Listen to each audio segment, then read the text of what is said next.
Hi, my name is Aaron Espandola, And I'm Linda OJ. and welcome to another episode of the Next Gen Business Podcast. Let's go.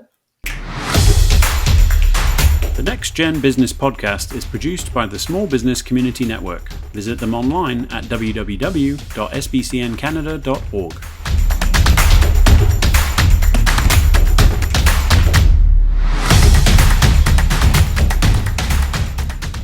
So, Linda, how's your day been today? My day's been wonderful. I've been to physio.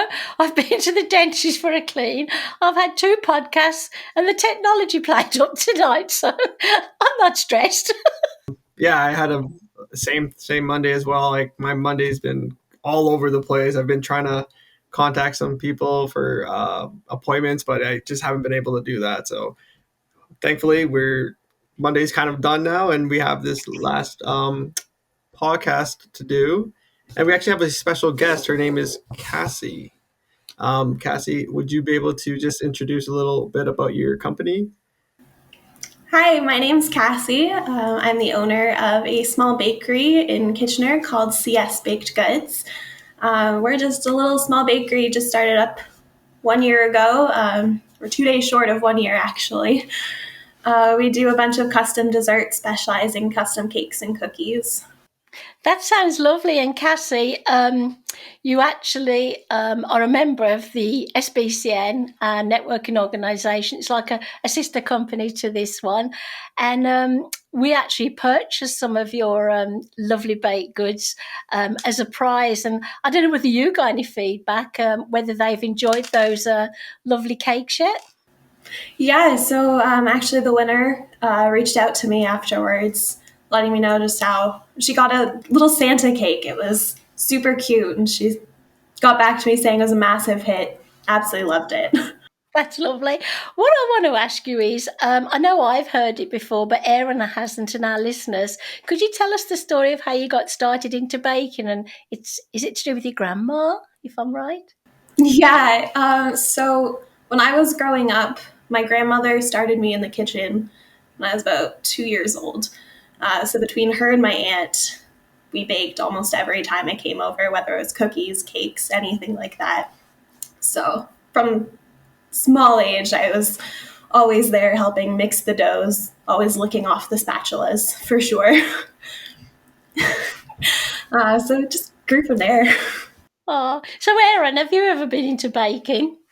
Um, I'm kind of probably like the worst person to ask about baked stuff and goods. I don't really have like a sweet tooth. I like candy. I'm a very big candy person. So when people buy me cake and cookies and all that, I'll eat it, but I always find myself not enjoying it as much as other people do. So I always just let them have my baked goods. I used to bake when the children were small, and then I thought, no more, no more. I'm not going to bother him, Mum. I do make a good bread and butter pudding, Dave would tell you, my husband, but that's about my limit these days.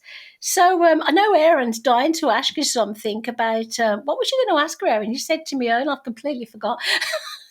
Oh yeah, I was looking at your Instagram and your website, and you were actually doing a cool promotion or kind of promotion, but also like a give back to the community where you're I think you're doing something with the animal shelter.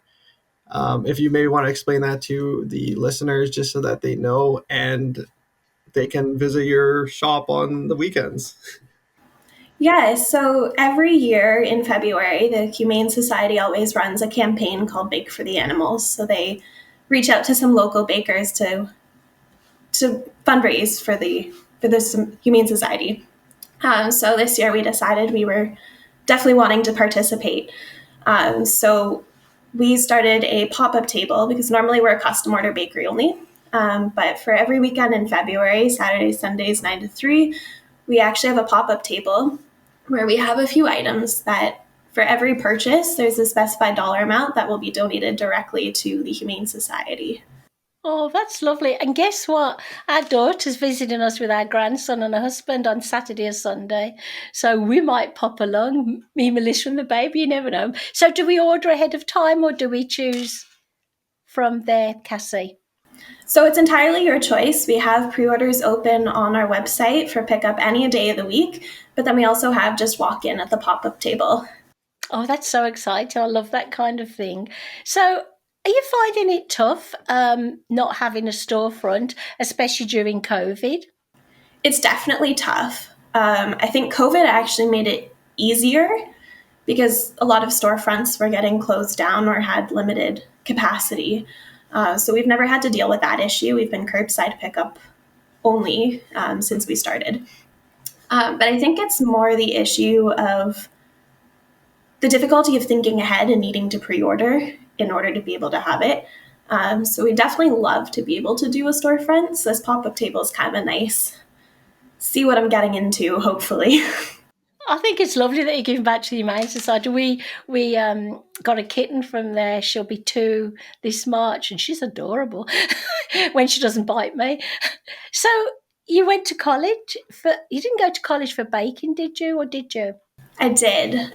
So right out of high school, I went to Niagara College for their baking and pastry arts program. And how did you like that program? Was it similar to, I guess, like the chef programs there, or is it like completely different? It's hard for me to say whether it's the same or not because I never actually did a chef's program. I'm a horrible cook. You can ask my fiance; he'll agree. He's the cook in the house. So I don't really know if it's the same or different, but it was definitely a great program. We learned a lot. It was narrowed down into multiple sub-semesters where we did a whole bunch of different topics. So we had, I think it was 24 hours a week that we were in the kitchen, which was great. And did you know, like, when did you know that you wanted to kind of pursue this as like a business? Because I know a lot of people, they have a hobby, they really like it, but they don't know when to like pursue it professionally. Is there anything like an experience you had or something that made you be like, oh, I want to do this for full time? I think that moment came when I was 13 years old. My friends and I in grade 7 decided to take a cake decorating course, and I absolutely loved it. So my one friend and I don't know if it was a joke or if we were fully serious, but we decided we were going to own a bakery together when we got older. And it just never faded, no matter kind of how much people were like, oh, you're good at math, you should be all these different things, you should be an engineer, you should be who knows what. It just never really interested me. I was always set on being a baker. Wow, that's amazing at such a young age. A lot of our listeners, Cassie, are either in high school or own a small business or graduating college, university. So what tips would you give them if they did want to get into your industry? For instance, is it over-serviced? I mean, is it a difficult thing to squeeze in and stand out from the crowd, do you think? Or is it needed, more bakeries and cakes and things? It's definitely hard to get into. Like, there are a lot of cake decorators in the area. So trying to figure out where I fit in was definitely difficult. I think the most important thing is figure out what you want to do and what you want to specialize in and stick to that. If you can show that you can do it well, people will figure out and they'll come to you. You just need to stick to your guns. I love that. I love that. Don't you, Aaron? Yeah. I was actually wondering because there's a big move for like gluten free and all that, and I always see some shops that specialize in like vegan type of desserts and all that. Is that something that your company does, or do you kind of just stick to like traditional baking? So at this point, we don't do vegan at all. It's further out of kind of what we do, and we're not large enough and get enough requests to be able to cater to that. We do offer a gluten-friendly version of many things. We don't guarantee it's 100% gluten-free because that requires a full gluten-free bakery, which we are not. But we definitely do offer the gluten-friendly options. That's interesting. I didn't realise you needed any. Do you mean an entire bakery that's just all gluten free? Yes, you're not actually supposed to have any gluten on hand at all because it can get into the air, and there's no way to control that. Oh, that's interesting. So the other bakeries, which I shan't name, who are offering gluten-free and not gluten-free, that must mean they must have two separate places to get all the stuff ready in the same location, but as long as they're separated. Does that make any sense?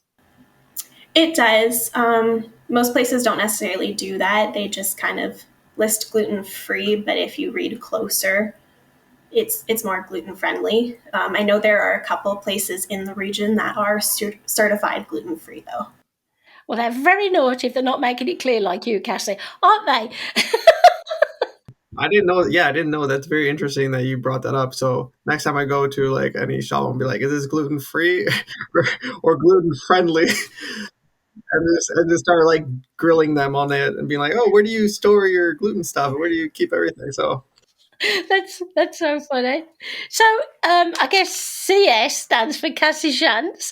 That's why you called it CS Baked Goods. I love that, Cassie. I really do. And so, did you tell us the website address, just so our listeners can write it down if they want to find out more about you? Yes, you can find us at csbakedgoods.ca. That's nice and easy. And I know I know Aaron said he'd been looking at you on Instagram, so obviously you're on Instagram too, which is great, isn't it, for your kind of work? Oh, yeah. So we're on Instagram and Facebook at CS Baked Goods. It's a fun way to kind of share some of our pictures that we. That's what I was going to say. Do you find you get more movement from Instagram because you're putting the pictures on there? Do you get more people looking at you than you would say the website, or is it evenly based? I think since we're so small, there's not a whole lot coming on the website. But I'm also just not very good at social media. So I know a lot of people can build their Instagram up really well, but I have not figured it out yet. I think the first step, Cassie, for anybody listening to me who is not good on Instagram at all, it's one of the last thing I tried, is just give it a go, which we're both doing. And Erin, you're on Instagram. You got any tips for Cassie? so yeah, I used to manage a lot of different Instagram pages and I got a lot of followers, but the one thing you really have to do is like you have to be consistent with your posting. It's very easy to kind of get drained. Like maybe the first couple of weeks you'll post like every single day, maybe 3 photos every single day, but sometimes it's not like sustainable. You're gonna tend to burn out quickly. So just keeping like a steady post or just having it scheduled in so that you know what days you post. I find like that helps a lot, but it is a lot of work to do regardless of that. So I totally understand your difficulty with social media. I have my own difficulties with that as well. Yes, we won't go into that. Next Gen Business Podcast. I am so mean. You know how Aaron became the host, Cassie. He came along to one of our meetings a year ago and he was really brave coming along. Thank you, Aaron. And it was virtual. And then he emailed us. It was a lovely email and it said basically, do you have any volunteer opportunities? I said to Dave, I'd love to do a podcast for the next generation of young people who really are not understanding what network is all about. And you've been brilliant, Aaron. So again, that's another thing, Cassie, asking people for help if you need it. There's a lot of people at the SBCN that maybe you could gel with or not. I'm ready to help you. Aaron can help you. But so far, I think you're doing a wonderful job. And it's not easy, is it, planning, your days and how many people are going to order and how much stuff you want. And I'm guessing with COVID, it's been hard for other people who have the storefront. So you've been kind of lucky. Any words of wisdom, Aaron, before we have to leave this lovely young lady to bake her cakes? Words of wisdom. I was thinking maybe Cassie has some words of wisdom that maybe she could share because for me it's usually the same thing. Oh no, now I have to come up with something? Oh geez. Oh, I'm not good at being put on the spot. You see, that's what he does to our guest. What I would say is it's a really good ploy, though, isn't it? Pass on to somebody else. If I could offer some words of wisdom to both of you, it's do exactly what you're doing. Like Erin, you've just got a career in a bank and you're enjoying it, aren't you? Great. We know you're enjoying, what you do, Cassie. If you don't enjoy what you do, you're going to be doing it for many years and you're going to be really fed up. So do something you enjoy. Do you agree? Completely. 100%. You got to have that passion, because when you have that first, like, I guess, difficult time, that passion is what's going to keep you going forward and not giving up right away. And not giving up, Cassie, which you won't do. I know you won't give up. And also, it's not about the money. The money will follow.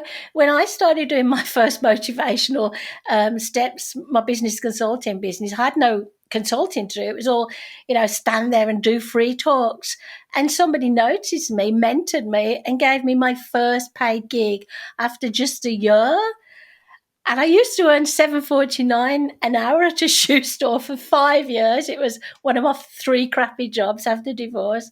And I got paid, I think it was $1,000 to speak about myself for an hour. And I thought, this is amazing. But the thing is, I didn't go into it thinking, I want to earn lots of money, even though I did. We were so poor when Dave first moved over. And not because Dave was poor, it's because I was poor. And so basically, I wanted to help people. And Erin, you're helping people in the bank with customer service and stuff. And Cassie, you're helping people because people like me can't bake cakes, so we come to you. There you go. That's nice. I've had a lovely time getting to know a little bit more about you, Cassie. And thank you for coming on because I know you're busy. No, thank you so much for inviting me. It's a lot of fun. Oh, thank you. And so I'll say goodbye to you, Cassie. And now Erin will finish off the night, won't you, dear? Yeah. So thank you again, Cassie, for coming on to this show and sharing your business with us. I'm sure a lot of people found the stuff that you talked about very informative, and definitely if anyone's in the baking industry, just doing I guess curbside pickup is a very lucrative industry right now. But yeah, so if anyone wants to reach out or be part of a guest on our episodes, just make sure to send us a DM on Instagram at the Next Gen Business Podcast, and don't forget to hit the subscribe button and like, share with your friends, family, and have a good day. Thanks for listening. Check us out at www.nextgenbusinesspodcast.com.